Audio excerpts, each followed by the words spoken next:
So I'm excited about this. Told you we'd be having a review coming up on the Gold Claw pan. It arrived today.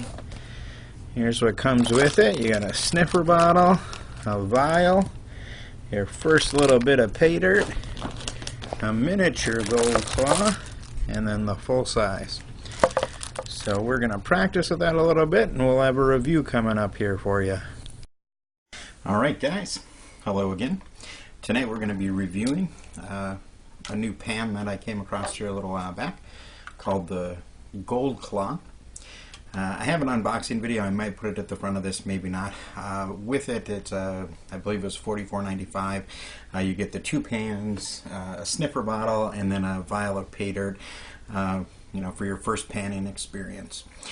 This is the pocket pan. We're not going to do that. It's just obviously a miniature version of the full-size Gold Claw. This measures 12 inches in length and 10 inches across. This pan is really a new engineering feat when it comes to pans. You guys have seen me do a review on the turbo pan as well. Great prospecting pan, moves a lot of material through it.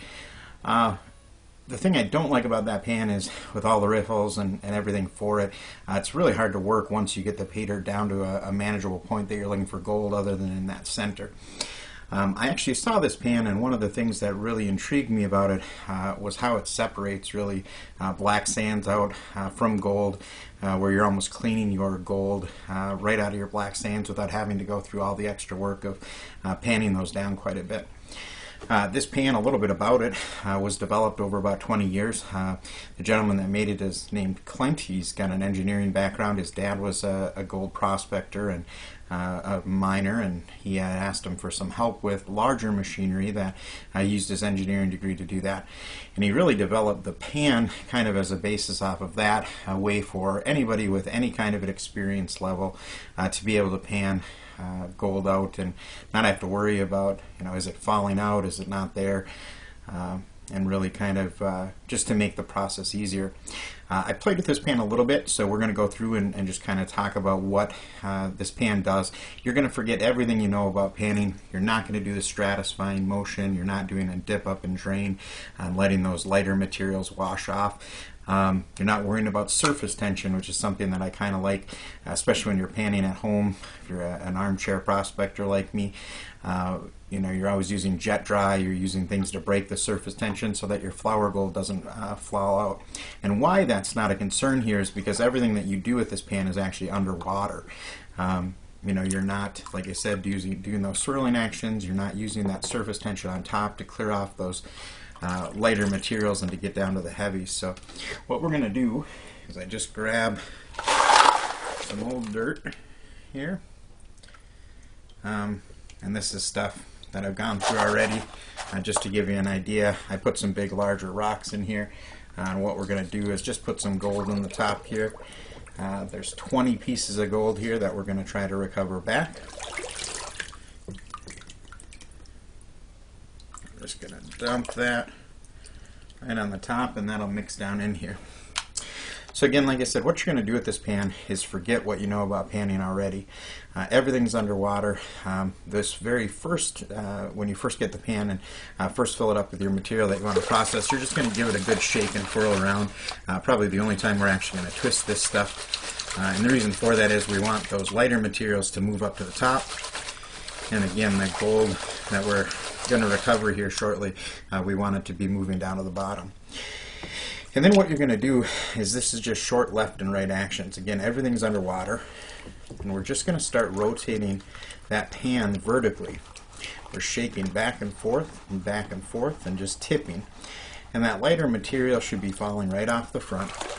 I like to do a couple resets with it. It's not completely necessary, but again, we filled this pan up to the max. Probably holds about 4 or 5 pounds right there on the top, and so it's good to work that material through. Again, give it just a good shake here, and then you get back under the water. Again, we're just going to start tilting this as we're shaking it forward, and it's going to let those lighter materials and the rocks and everything just simply dump right off the edge as we're getting down to those heavier materials. Again, I like to reset again, But really, we're going to move through this material quite fast because we're not going through that typical panning motion. What you'll start to notice is as we tip this and as we're going forward with this, again, we're going to a vertical point and we're just letting everything roll off the top. The reason we're doing that is because there's these claws here. So just like the pan says, the gold claw, as you can see here, these ridges are actually raised. They're probably about 1/4 inch on each of them. And that material is sliding off the top and then catching in each of those, that heavier material. And that's what we want. That's where the gold's going to be, is down in that heavy material. You can see as we rotate that back, it's all black sands in there. We'll do this one more time. Good little shake up. And then I like to do this one-handed once we get a little bit more material out of it. You can even start to see back here those gold flakes coming through. Again, they're right where they should be. Once you get it where most of those rocks are out of it, we're going to take it back up, and all you're going to do to get the material out of that is just a motion forward and let it fall right down. And again, kind of what I was talking about that I really like, you can see this down here. Let's try to get this out of here, some of this out of here. But it's already separating that gold out. We're going to do here, obviously a few more times on the short side of the ripples and get this lighter stuff back out of here. But it's, the weight of it is heavier than the black sands, so it's going to rush down. And we're just going to use that bottom side. Do the same thing, just quick little back and forth actions. We're letting that lighter material roll off.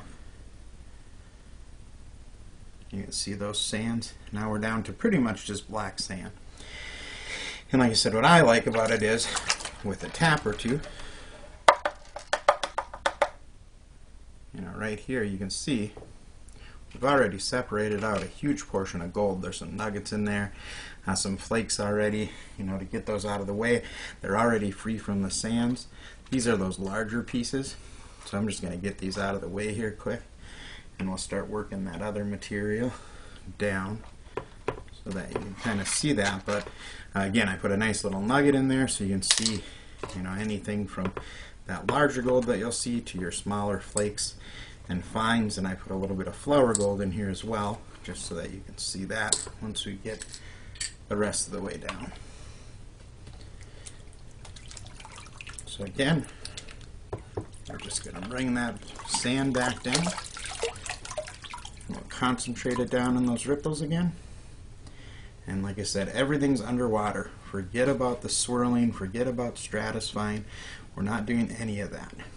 What we're doing is just using gravity and a little bit of forward motion.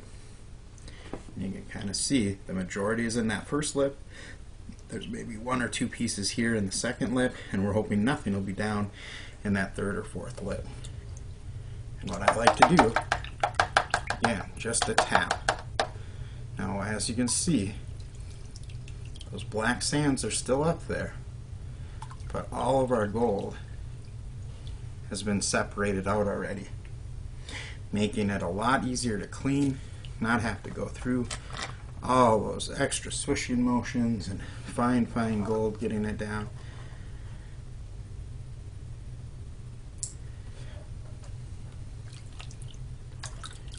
Again, we'll reset it just in case there's some more flour gold in there. I haven't been counting the pieces as I've been taking it out, so we're just going to keep working this material down. Hopefully you guys can see that as we're wiggling that, because so much of this is underwater. I'm really hoping this video comes out and you can actually see those ripples and the claw working there.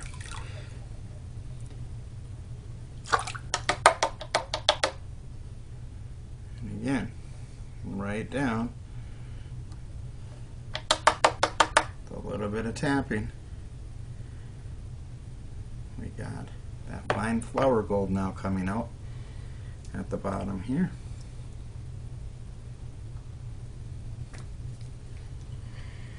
And then what you can do is, there is a finishing edge to this as well, and that's right over here. It's not as steep or as grooved out as ripples. It's kind of going to be a little bit more similar to what your finishing edge in a traditional pan might be. But again, it's just got a little bit of lip there so that you can forward that through and let those just drain right off. And this is about the only place that I've seen where you are going to use that kind of washing motion. And you can use it again back and forth like you would in a traditional pan to see if you have anything left in those fine black sands that are left. Right now it looks pretty good. I think we got everything out. What we're going to do is just wash this down. We'll dump out the gold here. See that we recovered everything. So these are those larger pieces. And then we'll get the sniffer bottle out here.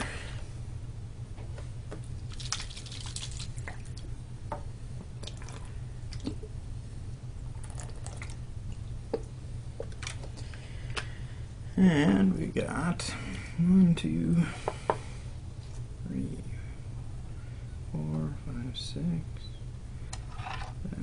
8, 9, 10, 11, 12, 13, 14, 15, 16, 17, 18, 19, 20. So we got it all back there. And I'll just spread this out a little bit so you can see the gold in there and see the sizes that I used. Just to make sure, like I said, we had a fair sampling, anything from, you know, a nugget to those picker size golds, all the way down into the common flakes that you're going to see, and then down to flour gold right down here at the end. All in all, I really like this pan. Like I said, I like the turbo pan. I liked how you could process a lot of material. You can probably process 4 to 5 times the material that's coming through this. But this pan is so much easier to use. Really a great pan for beginners. My kids absolutely love it. I don't have to go back through usually and repan everything that they went through. You know, long and short of it is, really like his website says, www.goldclaw.com. This was an endorsable product. I didn't pay for this. I talked to him pretty extensively about reviews and things that I had seen before. He was nice enough to go ahead and send this to me to do a review on it. Like I said, the pocket pan as well, smaller version of it. Great for kids that they can handle if you don't want to use this big size. This is great for, you know, just having a pan with you at the river, throw some rocks in it, throw some black sand, pan it down, see what you find. All in all, I would give this pan a 10 out of 10. Fast shipping, great communication for the customer. I love the story. I love the heritage behind the ingenuity of the pan. And the engineering's there, guys. You can see, you know, how deep these ripples and rifts are. It's not, you know, like your traditional pan. It doesn't have, you know, these little edges in it, and you're stratifying and reshaking and reworking that material so much. Just speed-wise, you know, we went through probably, like I said, 5 pounds of Paydirt right there. And I don't know what the time's at here, but probably under, you know, 7-8 minutes of time. Down to black sands. I mean, we don't have black sands in this. We're not still trying to separate this. Still trying to take it out. So again, love the pan. Clint, I thank you for giving me the opportunity to see it in person, to be able to work with it and understand how it is. And all my viewers out here, I'll put the link down in the description for you if you want to order it from him. I'm not making anything commission-wise off of this. I really just, I like the story. I like the pan. You can buy it on eBay. I think maybe I've seen it on Amazon. Those are going to be from resellers. www.goldclaw.com is directly from him. And again, he's been a great guy to work with, a great guy for communication, customer service. So, yeah. You're going to get my thumbs up here. So again, the original Gold Paydirt reviews, my first product review of 2020 here is going to be for the Gold Claw, and more to come. Enjoy, guys. This does come in different colors, by the way, too. I believe there's pink and purple, clear. This is their traditional blue product. I didn't have to surface this. I didn't, season it. No sandpaper or nothing like that. Just a very, very functional pan right out of the packaging. You could take this down to the river and start playing around with it, or if you got kids, you're ordering some Paydirt at home, something that I've reviewed before.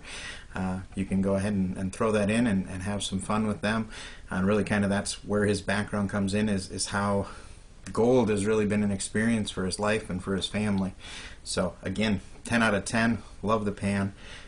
Go ahead and check it out from him. Real reasonable. The $44.95 was for, like I said, the whole products, the two pans, the Paydirt, the sniffer bottle. You can buy just this pan on its own. You can buy the pocket pan. You can even buy his little vials of Paydirt like that. They're, I think, $9.99. They just have some flake gold in them, but a great starter thing for somebody panning gold for the first time. So again, gold Paydirt reviews. May there always be some of this good color in the bottom of your pan.